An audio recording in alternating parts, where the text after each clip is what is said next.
جانتا ہے کہ یہ ہے کیا بلا. یعنی ہندو کی قبر مل جائے وہاں بھی پھول چڑھا رہے, اور اللہ کے ولی کی قبر مل جائے وہاں بھی پھول چڑھا رہے. اور وہاں اگر ہندو لوگوں کے سامنے بیٹھیں گے وہ ہاتھ باندھ کے پرنام کریں گے, یہ بھی ہاتھ باندھ کے پرنام کریں گے. اور مسلمانوں کو بھی لیں گے وہ ہاتھ ملائیں گے, یہ بھی ہاتھ ملا گے, السلام علیکم, وعلیکم السلام. کہتے ہیں دیکھو جی ہم دیکھو ہر محفل میں ہمارا آدمی جو ہے نا جی سیٹ ہو جاتا. مقصد ہے کہ اتنا بڑا منافق ہے کہ جہاں چلا جائے وہیں کا ہو جاتا ہے. یہ اسلام کی نظر میں منافق کا کام ہوتا ہے کہ اذا لقوا الذین آمنوا قالوا آمنا, کہ جب ایمان والوں کو ملے تو کہے ہم مسلمان ہیں. وَإِذَا خَلَوْا إِلَىٰ شَيَاطِینِهِمْ قَالُوا إِنَّا مَعَكُمْ إِنَّمَا نَحْنُ مُسْتَهْزِئُونَ. اور جب کافروں کو ملے, شیطانوں کو ملے, کہے جی ہم تو مذاق کر رہے تھے, ہم اصل میں تو تمہارے ساتھ ہیں.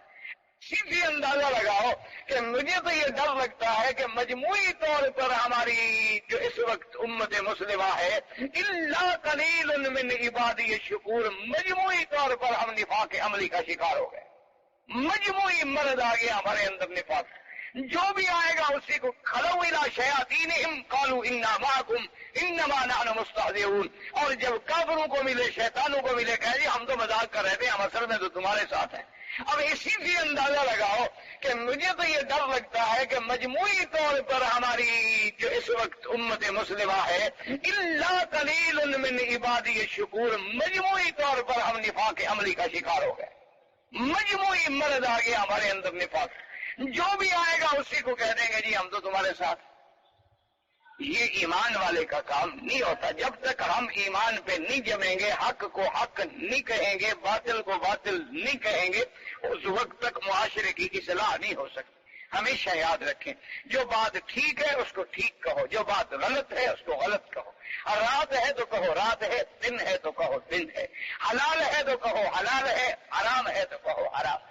ہاں انسان ہے, غلطی ہو گئی, کہو میں خطا کار ہوں, مجھ سے غلطی ہو گئی ہے, میں اللہ سے بھی توبہ کرتا ہوں اور بندوں سے بھی معافی مانگتا ہوں کہ اللہ میری توبہ منظور فرما لے اور مجھے اصلاح کر دیں. جب تک آدمی, یہی وجہ تھی کہ صحابہ کیوں کامیاب ہو گئے, تابعین کیوں کامیاب ہو گئے, کہ انہوں نے حق کو حق کہا اور باطل کو باطل کہا. انہوں نے کسی چیز کی پرواہ نہیں کی. حضرت خباب اکیلے ہیں اور جناب پھانسی پہ لٹکائے جا رہے ہیں, اور کافر پوچھتے ہیں کوئی تمنا ہے, انہوں نے کہا کوئی تمنا نہیں, اگر چاہو تو مجھے 2 رکعت نماز پڑھنے دو, بس یہی تمنا. یہ حضرت خباب کی سنت آج تک چلی آ رہی ہے کہ قیدی جو پھانسی چڑھنے والا ہوا اس کو کہتے ہیں جی پہلے 2 رکعت پڑھ لو.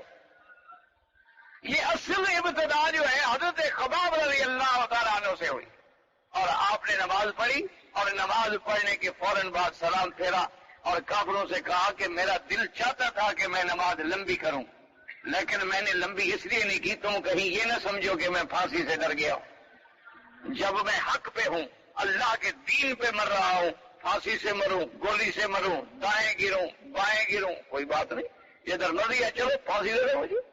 تو اس لیے ہمیشہ بات یہ, اور وہی لوگ تھے جو پھر کامیاب ہوں, وہی لوگ تھے کہ جن کے عمل نے کافروں کے دلوں کے اندر بھی اثر کیا, اور پھر کافروں نے بھی کلمہ پڑھ لیا.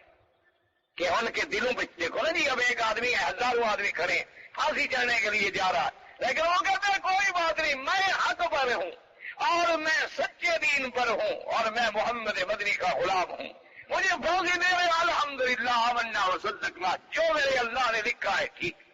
تو اس کا اثر جو ہوتا ہے, لاکھ مولوی کا بعض اتنی اثر نہیں کرتا جتنا ایک شہید کا ایک شہادت کا درجہ اثر کر جاتا. لیکن اس لیے ضروری ہے کہ آدمی سیدھا چلے اور حق بات کرے. ایک بات حق ہے, کھل کے کہو کہ حق ہے.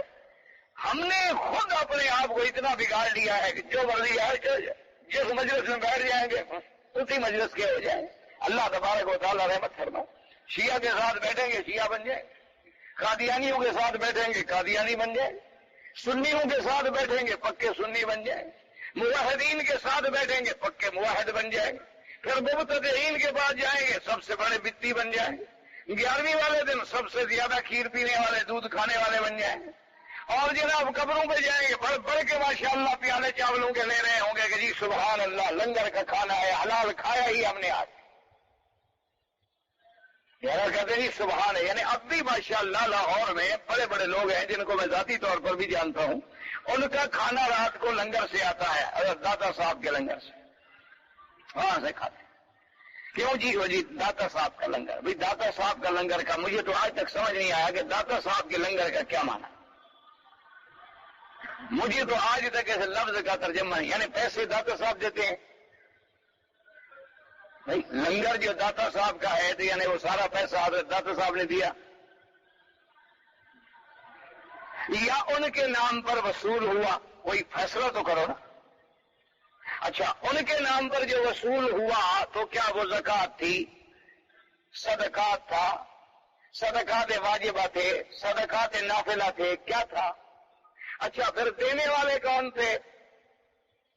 دینے والے جو تھے اس میں چور بھی تھے، گانے والے بھی تھے، گانے والیاں بھی تھیں، اس میں نشائی بھی تھے، بنگائی بھی تھے، سب سے بڑے راشی افسر رشوت خور بھی تھے، سب سے بڑے سمگلر بھی تھے. وہ سارا پیسہ جمع ہوا وہاں سے جو پکا تو وہ لنگر ہمارے لیے کیسے بن گیا؟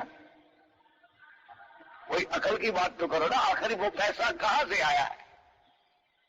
اسی لیے جو اہل اللہ ہوتے ہیں اللہ ان کی قبر پہ رحمت کرے. حضرت احمد علی لاہوری رحمت اللہ علیہ آپ کے ملک کا جو ایک بادشاہ تھے، بہرحال نام تو میں نہیں لیتا، کوئی بھی تھے، ان کے بیٹے کا نکاح تھا تو انہوں نے حضرت لاہوری کو دعوت دی کہ آپ مہربانی کریں نکاح پڑھ دیں. اللہ، ایسے بھی لوگ تھے الحمدللہ. اللہ کی رحمت جن لوگوں کی وجہ سے ہم بچے ہوئے ہوتے ہیں. حضرت لاہوری نے فرمایا کہ بھئی چونکہ نکاح کی دعوت سنت ہے نبی پاک کی، لہذا رد میں نہیں کر سکتا کہ آپ نے دعوت دی ہے اور دعوت نکاح ہے. لیکن میری شرط ہے، ایک تو فقیر اپنے مسجد سے، اپنے مدرسے سے اپنی سواری پہ آئے گا، تمہاری سواری استعمال نہیں کروں گا. دوسری شرط میری یہ ہے کہ جس وقت میں مجلس میں پہنچوں بس اسی وقت نکاح کا خطبہ شروع ہو جائے اور وہاں مجھے زیادہ نہ بیٹھنا پڑے، صرف نکاح کا خطبہ ہو جائے، نکاح ہو جائے. اور تیسری شرط یہ ہے کہ نکاح کے بعد مجھے کوئی ہدیہ نہیں دو گے. اور چوتھی شرط یہ ہے کہ تمہارے اس محفل کا کوئی کھانا یا پانی یا چائے کا گھونٹ نہیں پیوں گا. یہ میری شرطیں منظور ہے تو قبول ہے، ورنہ کسی اور ملا کو ڈھونڈ لو. کسی بہت سارے ملا میراثی موجود ہوتے ہیں خوش آمدید، ان کو ڈھونڈ لو. تو اس کو بھی پتہ نہیں کیا خیال آ گیا، اور ایک آچا نہیں حضرت میں ساری شرطیں قبول. حضرت سائیکل چلا کے گئے، سائیکل پر سوار ہوئے، سائیکل باہر کھڑا کیا، پریزیڈنٹ ہاؤس میں داخل ہوئے، سائیکل چلا. اور وہاں جانے کے بعد فوراً السلام علیکم، اور محفل بیٹھی ہوئی تھی. ابھی انہوں نے بتایا دولہا کو بلایا نہیں، انہوں نے حضرت نے خطبہ شروع کر دیا. حضرت جلدی بلاؤ، بس میری شرط تھی. اور خطبہ شروع کر دیا، دولہا آ گیا، نکاح ہو گیا. اس کے بعد دعا دی السلام علیکم. باہر جناب دوڑے، اب پیچھے دوڑے، وزیر اعظم دوڑے، پریزیڈنٹ دوڑے، گورنر دوڑے، ڈی سی دوڑے، بدری کیا کیا بلائیں دوڑی. انہوں نے کہا حضرت مہربانی فرمائے ایک چائے کی پیالی. انہوں نے کہا تمہاری پیالی چائے کی حرام ہے. الحمدللہ فقیر کے پیٹ میں آج تک حرام نہیں گیا. اللہ کا شکر ہے کہ فقیر نے اپنے اندر آج تک حرام کا ایک گھونٹ نہیں ڈالا ہے. تمہارا کھانا بھی حرام ہے، چائے بھی حرام.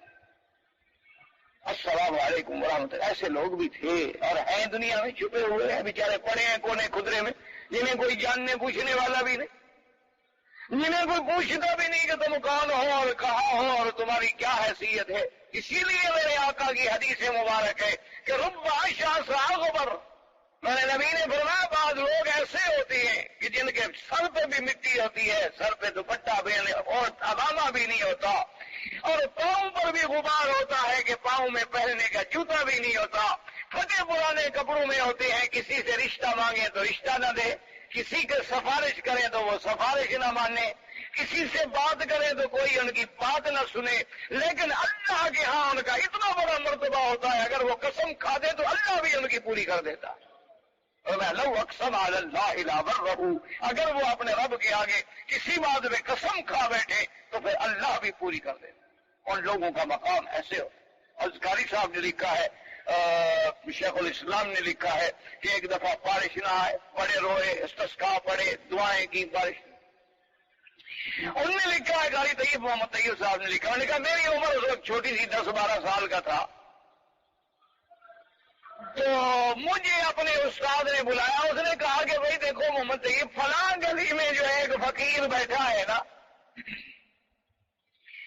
اور اس کو جا کے کہو کہ وہ اللہ سے دعا مانگے بارش آئے، ہم لوگ تو پانی کے بغیر مر گئے.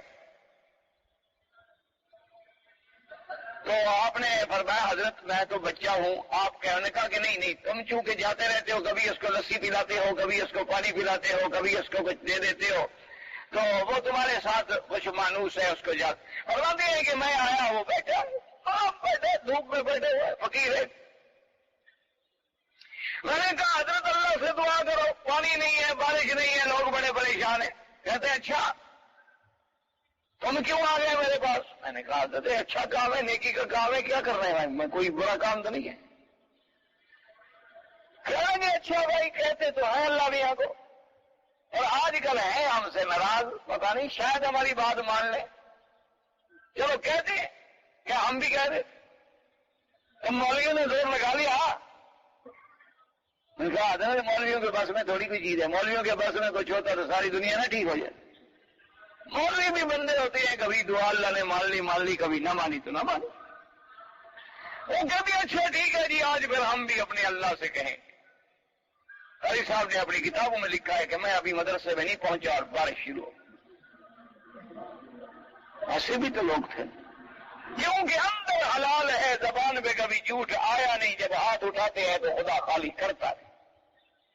اور میرے پاک نبی نے فرمایا ملبسو کا حرام وماکلو کا حرام وغذی من الحرام، کہ جب تمہارے لباس حرام کے ہوں گے، تمہارے کھانے حرام کے ہوں گے، غذا تمہیں حرام سے ملے گی، اور چیخ چیخ کے کہو گے یا رب یا رب یا رب انا یستجاب لکم، کہاں تمہاری دعائیں پھر منظور ہوں گی؟ جب اندر حرام چلا جائے پھر دعا نہیں منظور. پھر یہ تو ہوتا ہے کہ کبھی مالک ہے، رحمت ہے، اس کی کام آ گیا تو ہماری کوئی لاکھ میں سے ایک فریاد اس نے سن لی، وہ بھی اس لیے سن لی کہ چلو میری مخلوق ہے، چیخ رہا ہے، پڑا ہے دروازے پہ، خیرات دے دو. ورنہ ہمارے حالات نہیں رہے، ہمارے اندر کسی نہ کسی شکل میں حرام داخل ہو چکا ہے، کسی نہ کسی شکل میں. الا قلیل من عبادی الشکور، مگر وہ لوگ جن کو اللہ نے اپنی رحمت سے بچایا ہوا ہے، اور جن کو بچایا ہوا ہے پھر ان کے ہاں دیر بھی اتنی لگتی تھی کہ حضرت اعلیٰ الحضرمی بیٹھے ہوئے ہیں، لشکر پریشان ہے. لوگوں نے آ کے عرض کیا کہ حضرت ہم جنگل میں پھنس گئے ہیں، راستہ بھول چکے ہیں، پانی بالکل نہیں ہے، ہزاروں کا لشکر ہے، اگر ہمیں پانی نہ ملا تو یہ لشکر زیادہ سے زیادہ 24 گھنٹے کے بعد تو پیاس سے مر جائے گا. آپ نے فرمایا کوئی ایسی گھبرانے کی بات نہیں ہے. اسی وقت تیمم کیا، 2 رکعتیں نماز پڑھی، اور یا حلیم و یا حلیم، یا حلیم و یا عظیم، بس ان 2 اسما کے ساتھ ہاتھ اٹھائے اور کہتے ہیں ابھی ہاتھ نیچے نہیں آئے گا، بادل برسنے شروع ہو گئے. ہاتھوں اور دیر ہی اتنی لگتی تھی نا. تم اللہ کے ساتھ ہم اپنی بنائے تو بنے نا، من کان للہ کان اللہ لہ. آج جناب ہم مولوی بھی ہوتے ہیں، پیر بھی ہوتے ہیں، سفید داڑھیوں والے بھی ہوتے ہیں. حالانکہ حدیث میں ہے کہ سفید داڑھی والا بندہ جب ہاتھ اٹھاتا ہے تو اللہ فرماتے ہیں میری رحمت کو حیا آتی ہے کہ میں اس کے ہاتھ کیسے خالی کر دوں. لیکن آج کتنے سفید داڑھی والے رو رہے ہیں کچھ ہوتا. بوسنیا میں دیکھو کیا ہو رہا ہے، مسلمان قتل ہو رہے ہیں. کشمیر میں کیا ہو رہا ہے، قتل ہو رہا ہے. کیا ہو رہا ہے؟ عصمتیں لوٹ رہی ہیں، عزتیں لوٹ رہی ہیں. مسلمانوں کی بہو بیٹیوں سے ہندو اجتماعی طور پہ زنا کر رہے ہیں، اور مسلمان بہو بیٹیوں کے پستان کاٹ کے اوپر لکھا جاتا ہے اسلام زندہ باد. ہاں، اور ہم بغیرت زندہ ہیں. ہم بھی زندہ ہیں، گھروں میں کھاتے بھی ہیں، پیتے بھی ہیں، کھانے بھی لگتے ہیں. ہمارا کوئی فرق ہے تھوڑا بہت؟ اور کتنے وہ لوگ بھی آخر اللہ کے آگے وہ بھی تو روتے ہوں گے، لیکن کیوں نہیں آ رہی مدد؟ کیوں نہیں آخر اللہ تبارک و تعالیٰ کی نصرت نازل ہو رہی؟ یاد رکھو وجہ کیا ہے کہ ہمارے بدن حرام سے پلے ہیں، ہمارے اندر حرام ہے. کسی کے اندر رشوت کا پیسہ ہے تو کسی کے پیٹ میں یتیم کا پیسہ ہے، کسی کے پیٹ میں دھوکے کا پیسہ ہے، کسی کے پیٹ میں جوئے کا پیسہ ہے، کسی کے پیٹ میں ربا کا پیسہ ہے، اور ملا مولوی کے پیٹ میں لوگوں کی زکوٰۃ کا پیسہ ہے، صدقات کا پیسہ ہے، اور چندے کا پیسہ ہے. سب سے زیادہ حرام کھانے والی میری برادری ہے. سب سے زیادہ حرام پہ پلنے والے ہم لوگ ہیں، الا قلیل. کبھی کسی مولوی نے پوچھا ہے کہ یہ مجھے جو پیسے دیے ہیں یہ کیا بلا ہے؟ میرے والد رحمت اللہ علیہ، لوگ جانتے ہیں، یہاں بیٹھے تھے، میں چھوٹا تھا، پڑھتا تھا، ایک آدمی نے اس زمانے میں 10,000 ریال آ کے پیش کی. والد صاحب نے پوچھا یہ کیا ہے؟ اس نے کہا جی یہ زکوٰۃ کے پیسے ہیں. انہوں نے کہا الحمدللہ میں ذمہ دار آدمی ہوں، میں زکوٰۃ نہیں لیتا، زکوٰۃ لینا میرے لیے حرام ہے. اس نے کہا حضرت میں جانتا ہوں آپ ذمہ دار ہیں ماشاءاللہ، میں نے اس لیے تو نہیں دی کہ آپ لے لیں، آپ لے کر کسی مستحق میں جن کو آپ جانتے ہوں کہ یہ زکوٰۃ کے حقدار ہیں ان کو دے دیں. ہم تو باہر کے مسافر ہیں، ہم تو جانتے نہیں کہ مکے مدینے میں لینے کا حقدار کون ہے. آپ لوگ یہاں رہتے ہیں، پڑھاتے ہیں، آپ کو پتہ ہوتا ہے. مجھے آج بھی یاد ہے، بلوچ آدمی تھے، جلالی طبیعت تھی، ایسے انہوں نے مارا نا جی ہاتھ، تو اس کے پیسے وہاں جا پڑے، بیچارہ گن رہا ہے کٹے کرے. کہ یہ سارے حرم میں تمہیں نوکر میں نظر آیا تھا کہ زکوٰۃ تیری ہوگی اور چلانے والا تجھے میں ملا ہوں، اور کوئی الو تمہیں نہیں ملا سارے حرم میں تیرا نوکر ہوں تیرے باپ کا. بھائی زکوٰۃ تیرے ذمہ، تم جا کے ڈھونڈو کون مستحق ہے کون مستحق نہیں. میں تیرا چپراسی تھا یہاں، تم نے سارے حرم میں مجھے آگے تلاش کیا کہ میں زکوٰۃ تیری ہے تقسیم میں کروں. اگر کوئی 4 ریال 5 ریال 100 ریال 10 ریال میری جیب میں غلط رہے گی اور میں نے اپنے بچوں کو حرام کھلا دیا تو قیامت میں کون ذمہ دار ہوگا؟ جاؤ اپنا تقسیم کرو، مجھے کوئی ضرورت نہیں ہے. حضرت عمر رضی اللہ تعالیٰ عنہ کے پاس جنگ فتح ہونے کے بعد مسک آیا. مسک جانتے ہیں، کستوری جسے ہم مشک کہتے ہیں، ہم مشک کہتے ہیں، عربی میں مسک کہتے ہیں، ہم اس کو کستوری بھی کہتے ہیں، مشک بھی کہتے ہیں. مشک آیا اور آپ نے تقسیم کرنا تھا مجاہدین میں. تو حضرت عمر ایسے ماتھا پکڑ کے گھر میں بیٹھے ہوئے ہیں. بیوی نے پوچھا کہ امیر المومنین کیا بات ہے، کیوں پریشان بیٹھے ہیں؟ انہوں نے کہا آج میں ایک بڑی مصیبت میں مبتلا ہو گیا ہوں کہ جنگ فتح ہوئی ہے، ایک ملک فتح ہو گیا الحمدللہ، وہاں سے کچھ مسک آیا ہے، مشک آیا ہے اور اس کو تقسیم کرنا ہے. اب اس کا وزن کرنا اور تولنا اور پھر اس کے رتی ماشے بنانے کہ ایک ایک رتی کا فرق نہ پڑے. اور ہم نے کبھی مشک تولا نہیں، ہم لوگ تو ہیں سیدھے سادے زندگی گزارنے والے لوگ. اب اگر میں وزن کروں اور وزن صحیح نہ ہو، غلط ہو جائے تو قیامت میں تو میں پکڑ جاؤں. تو بی بی نے عرض کیا، اس نے کہا امیر المومنین الحمدللہ میں بھی سردار کے گھرانے کی بیٹی ہوں اور ہم نے زندگی میں بڑا مشک دیکھا ہے اور تولا بھی ہے اور رکھا بھی ہے گھروں میں، مجھے بڑا تجربہ ہے. آپ مجھے بتلا دیں کہ کل مشک کا وزن کتنا ہے اور کتنے فوجیوں پہ تقسیم کرنا ہے، اتنے حصے بنا کے میں علیحدہ علیحدہ کر کے آپ کو وزن کر کے دے دیتی ہوں، آپ سب کو پکڑا دیں. انہوں نے کہا میری بیوی وزن تم ٹھیک کرو گی، حصے بھی ٹھیک بناؤ گی، لیکن جو تیرے ہاتھوں کو لگ جائے، کپڑوں کو لگ جائے، قیامت میں عمر اس کا جواب کیسے دے گا؟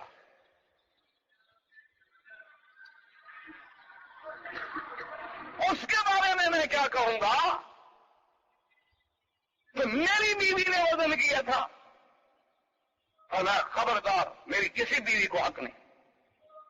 آپ نے اٹھایا اور بیت المال میں لے گئے، کبھی اس کو خود تقسیم کرو، میں اس سے بری ہوں، مجھ کو نہیں آتا تقسیم کر، میں نہیں تقسیم کر سکتا. ہم نے اپنے اکابر کو دیکھا ہے، اپنے اساتذہ کو دیکھا ہے الحمدللہ جن سے علم پڑھا ہے. میرے استاد سے 90 سال کی عمر تھی، صبح کی نماز میں حضرت درخواستی مددلہ کے جلسے میں تشریف لائے تھے اور میں بھی وہاں تھا. میں صبح کی نماز پڑھ کے مسجد سے جب باہر آیا کچھ دیر کے بعد تو میں نے کہا استاد کو سلام کر لوں، جس کمرے میں استاد بیٹھے ہوئے تھے. وہاں آیا تو دیکھا کہ ایک چائے کی گلاس، چائے وہ بھی گلاس میں اور سوکھی روٹی، بالکل سوکھی روٹی، کم از کم جو 1 دن کی پہلے کی یا 24 گھنٹے پہلے کی، اس کو تھوڑا تھوڑا بھگاتا. 90 سال کا بوڑھا آدمی سخت روٹی کیسے کھا سکتا؟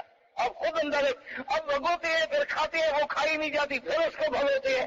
تو خیر میں نے دور سے دیکھا اور میں چپ کر کے پیچھے گیا اور میں جا کے ان ساتھیوں سے لڑ پڑا، حضرت کے بیٹوں سے. میں نے کہا یار عجیب لوگ ہو تم، ہمارے لیے 10 کھانے بن رہے ہیں اور حضرت شیخ کے لیے آپ نے ناشتہ بھی نہیں بھیجا، یہ کیا بات ہے؟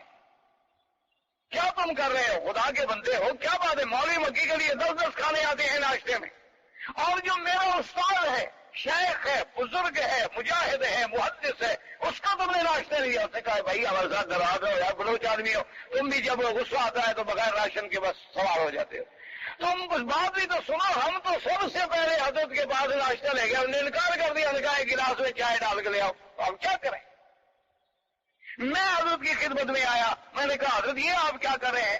کہنے لگے بھائی بات یہ ہے کہ پرسوں جب ہم لاہور سے آ رہے تھے تو سما سٹا جنکشن پہ میں نے رات کو ایک روٹی خریدی تھی اور کچھ تھوڑا سا آلو بنے ہوئے تھے وہ بھی لیے تھے، تو وہ میں نے آدھی راستے میں ٹرین میں کھا لی، آدھی جو بچ گئی تو اس کو لپیٹ کے اپنے تھیلے میں ڈال لیا، تو وہ چونکہ آدھی روٹی بچی ہوئی موجود ہے تو پھر اور ناشتے کرنے کی کیا ضرورت؟ تو میرے پاس وہ اللہ کی نعمت آدھی روٹی موجود ہے تو اور پھر ناشتے واشتے کی کیا ضرورت ہے؟ کہ حضرت آپ کو تکلیف ہو رہی ہے، اور مان لگے بھائی یہ تو عارضی تکلیف ہے، دعا کرو اللہ قبر حشر میں تکلیف نہ دے، یہ تو معمولی سی بات ہے، جب ایک دفعہ میں نہیں گلے گا، چائے میں ڈال لوں گا 10-15 منٹ کے بعد نرم ہو جائے گی، کھا لوں گا، یہ تو معمولی سی بات ہے۔ میرے آقا نے تو پیڑ پہ پتھر باندھے، انہیں تو یہ بھی کھانے کو نہ ملا، محمد مدنی کو تو یہ بھی نہیں ملا، یعنی بی بی عائشہ قسم کھا گئی، فرمایا ماشا بھی آل محمد، فرمایا خدا کی قسم ہے محمد مدنی اور ان کے بچوں نے کبھی پیٹ بھر کے کھانا نہیں کھایا۔ بی بی عائشہ رو پڑی، فرمایا میں قسم کھاتی ہوں کہ میرے محمد مدنی نے کبھی گھی لگی ہوئی روٹی دیکھی نہیں۔ اور ہمارے پراٹھے تو ایسے ہوتے ہیں جیسے آسمانوں کے ساتھ طبق ہوں، یہ تو ہم مولوی قیامت میں جائیں گے تو پتہ چلے گا کہ ہم نے دین کو کیسے بیچا ہے، ہم نے اللہ کے دین کے نام پہ کیسے لوٹا ہے لوگوں کو، اور کیسے اپنی جائیدادیں بنائی ہیں، اور کیسے لیشترو بہ ثمنا قلیلا کا ہم کردار بنے ہیں کہ آج ہمارے گھر جا کے دیکھو، ہمارے گھروں کے پردوں پہ لاکھوں روپے لگے ہوئے ہیں، ہمارے قالینوں پہ لاکھوں روپے لگے ہوئے ہیں، ہمارے صوفوں پہ لاکھوں روپے لگے ہوئے ہیں، ہماری گاڑیاں لاکھوں روپے کی ہیں، اور پھر بھی ہم ان نبی کے وارث ہیں۔ انا للہ و انا الیہ راجعون۔ بس دعا کرو اللہ ہماری اصلاح کر، اللہ تبارک و تعالی ہمارے حال درست کر دے۔ اگر ہم ٹھیک ہو گئے تم خود بخود ٹھیک ہو جاؤ گے، اور جب تک ہم بگڑے رہے تم نہیں ٹھیک ہو۔ سوال پیدا نہیں، سوال ہی پیدا نہیں ہوتا ہے کہ جب تک سب سے بڑا ٹھیک نہیں ہوگا چھوٹے کیسے سیکھ۔ اوپر سے یاد رکھو ہمیشہ اوپر سے اچھائی نیچے آتی ہے، اور اوپر سے برائی ہمیشہ نیچے آتی ہے، کبھی نیچے سے پانی اوپر نہیں گیا، پانی ہمیشہ اوپر سے نیچے آتا ہے۔ جب سب سے اعلیٰ درجہ کس کا ہے؟ علماء کا۔ سب سے اعلیٰ درجہ کس کا ہے؟ العلماء ورثۃ الانبیاء، علماء نبی کے وارث ہوتے ہیں۔ تو جب وارثان علوم نبوت کی اصلاح نہیں ہوگی تو تمہاری بھائی کیا ہوگی، اور ہمارے عام گھروں کی کیا ہوگی؟ آج ہمارے گھر خدا جانتا ہے، میں اللہ کے کعبے میں بیٹھ کے بالکل یہ بات کہتا ہوں، کھڑے اور یقین سے کہتا ہوں، آج ہمارے گھر میں اور ایک فلمی ایکٹریس کے گھر میں کوئی فرق نہیں۔ اب ہمارے گھر نگار خانے ہیں، اب ہمارے گھر میکدے ہیں، اب ہمارے گھر کمار خانے ہیں، اب ہمارے گھر تصویروں کے مرکز ہے، ہمارے گھروں میں آڈیو ویڈیو ہر بلائے ہیں، ہمارے گھروں میں تمام اللہ کے عذاب کو دعوت دینے والی چیزیں موجود ہیں۔ تو جب ہمارا یہ عالم ہو، ہماری بیٹیاں پردہ نہ کرتی ہوں، ہماری بیٹیاں کالجوں میں پڑھتی ہوں، ہماری بیٹیاں ٹیبل ٹینس کھیلتی ہوں، ہمارے مسلمان کلمہ پڑھنے والے کی بیٹیاں ہاکی کی کھلاڑی ہوں اور اپنی رانیں ننگی کر کے کھڑی ہوں اور قوم ہار پہناتی ہو، تو لعنت ہے ایسی قوم۔ جب معاشرہ ہی بے غیرت ہو جائے، کس کس کو رو گے تم؟ کس کس بات کو رو گے؟ کون سا باز اور کون سی تقریریں؟ امام سے کہو ہماری بیٹیاں ہاکی نہیں کھیلتی، ہماری بیٹیاں کرکٹ نہیں کھیلتی، ہماری بیٹیاں فٹ بال نہیں کھیلتی، ہماری بیٹیاں والی بال اور ٹینس نہیں کھیلتی، ہماری بیٹیاں کلبوں میں نہیں ناچتی، ہماری بیٹیاں ڈانس فلور پہ نہیں کھڑی ہوتی، ہماری بیٹیاں ڈراموں میں نہیں آتی، اور باپ بغیر سامنے بیٹھ کے خوش ہوتا ہے کہ میری بیٹی نے بہت بڑا انعام حاصل کیا ہے۔ یہ تو تمہیں اس دن پتا چلے گا جب اللہ کا دربار ہوگا، محمد مدنی کا جھنڈا ہوگا، اور تم سامنے آؤ گے اور نبی کہیں گے لے جاؤ گے جہنم میں، میری امت سے کوئی تعلق نہیں ہے۔ کیا ہے؟ کہاں ہم چلے گئے ہیں، کہاں ہم کھو چکے ہیں؟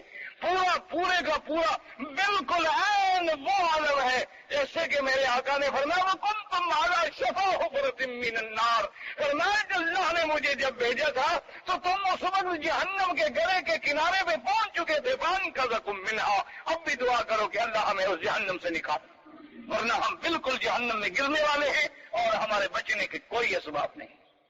بس اب علاج کیا ہے؟ یہ وقت دعا ہے. توبہ کرو، اللہ کے آگے گر جاؤ، استغفار کرو، اللہ کی طرف لوٹ آؤ، شاید اللہ راضی ہو جائے. جیسے قوم یونس پہ عذاب آ رہا تھا تو وہ قوم رو پڑی، اللہ کے دروازے پہ گر گئی اور اللہ نے عذاب ٹال لیا. شاید ہم سے بھی اللہ عذاب ٹال. اللہ قادر ہے، وہ کریم ہے، وہ ارحم الراحمین ہے، تو ہم فرما دیں، ورنہ حال بالکل ہم تباہی پہ پہنچ چکے. مال زکوٰۃ جو ہے ہم اپنی بہن کو دے سکتے ہیں. ہاں جی بالکل دے سکتے ہیں. زکوٰۃ جو ہے کتنی نقدی پہ لاگو ہوتی ہے؟ آپ 7.25 تولے سونے کی قیمت لگا لیں، جتنے پیسے بنے، کیونکہ مدار سونے چاندی پہ ہوتا ہے. پیسہ تو گھٹتا بڑھتا رہتا ہے نا، کرنسی تو اپ ڈاؤن ہوتی ہے نا، اس لیے اس کا اعتبار نہیں ہوتا. 7.25 تولے سونا یا 52.5 تولے چاندی کی قیمت لگا لیں، اتنے پیسے آپ کے پاس بنے تو پھر زکوٰۃ ضروری ہے. زکوٰۃ کے مستحق کی کیا شرطیں ہیں؟ قرآن میں موجود ہیں. انما الصدقات للفقراء والمساکین، غریب، مسکین، مزدور، اور اسی طریقے سے کوئی قیدی ہے بیچارہ پھنس گیا ہے، کسی پہ قرضہ ہے، دین ہے، قرضے میں جکڑا گیا ہے، کسی پہ مثلا اس بیچارے سے حادثہ ہو گیا، دیت ادا کرنی ہے. ان چیزوں میں ان لوگوں کو چھڑانے میں، ان غریبوں کو، مسکینوں کو، کوئی یتیم ہے، کوئی بیوہ عورت ہے جس کا کوئی روزگار کا ذریعہ نہیں ہے، یہ سب لوگ مستحق ہیں.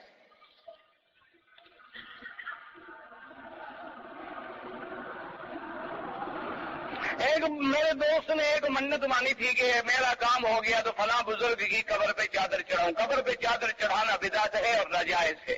اس لیے جو منت شریعت کے خلاف ہو اس کا پورا کرنا ضروری نہیں ہوتا، اس کو پورے کرنے کی کوئی ضرورت نہیں. قبروں پہ چادر ڈالنا سنت ہوتی تو سب سے پہلے میرے بدری سرکار کی قبر پہ چادر ڈالی جاتی، اور سب سے پہلے حضور اپنی بی بی خدیجہ کی قبر پہ چادر ڈالتے، اپنے بیٹوں کی قبروں پہ چادر ڈالتے، اپنے ابا حضرت ابراہیم، حضرت اسماعیل کی قبر پہ چادر ڈالتے. یہ تو رواج ہے، ہم لوگوں نے گھڑا ہے. ان چادروں سے میرے بھائی کوئی فائدہ نہیں ہوتا. اگر قبر والا ایمان پہ ہے تو قبر جنت ہے، اور کفر پہ ہے تو قبر جہنم ہے. اوپر چادر ڈالنے سے کوئی فائدہ نہیں. میں نے بچپن میں ایک لڑکے کا پتہ نہیں کوئی 70 روپے چوری کیا تھا. بہرحال اگر وہ لڑکا نہ ملے تو اس کے وارثوں کو دے دو، اگر اس کے وارث بھی نہ ملے تو 70 روپے خیرات کر دو. اب کے مولانا نے جو لکھا ہے کہ اللہ تبارک و تعالیٰ نے حضور پاک کو نور سے پیدا فرمایا، یہ کسی قرآن کی آیت میں نہیں ہے، کسی قرآن کی آیت میں یہ لفظ نہیں ہے. یاد رکھو، قرآن یہ کہتا ہے انما انا بشر مثلکم. قرآن یہ کہتا ہے کہ میں نے آدم علیہ السلام کو کس سے پیدا کیا؟ ان مثل عیسیٰ عند اللہ کمثل آدم خلقہ من تراب ثم قال له کن فیکون. اللہ نے آدم کو مٹی سے پیدا کیا، پھر ساری کائنات جو ہے وہ آدم کی اولاد ہے. میرے آقا بھی سیدنا آدم کی اولاد ہیں. آپ کے ابا کا نام عبداللہ ہے، آپ کی اماں کا نام آمنہ ہے، دادے کا نام عبد المطلب ہے، چاچے کا نام ابی طالب ہے، بی بی کا نام خدیجہ ہے، اور اولاد میں ابراہیم قاسم ہے. تو بہرحال یہ عقیدہ رکھنا کہ اللہ نے ساری مخلوق سے پہلے حضور کو نور سے پیدا کیا تھا، یہ بالکل قرآن و سنت کے خلاف ہے. جس مولوی صاحب نے لکھا ہے، جس کا آپ نے حوالہ دیا ہے، میں اس کا نام لینا نہیں چاہتا، کسی کا نام لے کے غیبت کرنا بہتر نہیں. وہ اللہ کی رحمت سے سب کچھ ہے، صرف مولوی نہیں ہے. جس کا آپ نے نام لکھا ہے نا، وہ سب کچھ ہے، یعنی اس کے پاس سب کچھ ہے. لیکن ایک آدمی نے لکھی تھی تفسیر لکھی ایک آدمی نے قرآن کی. ایک عالم کے پاس لے گئے کہ حضرت میں نے قرآن کی تفسیر لکھی ہے، آپ اس کا مطالعہ فرمائیں، تو اس کے بعد جو اپنے رائے ہو وہ بھی دیں.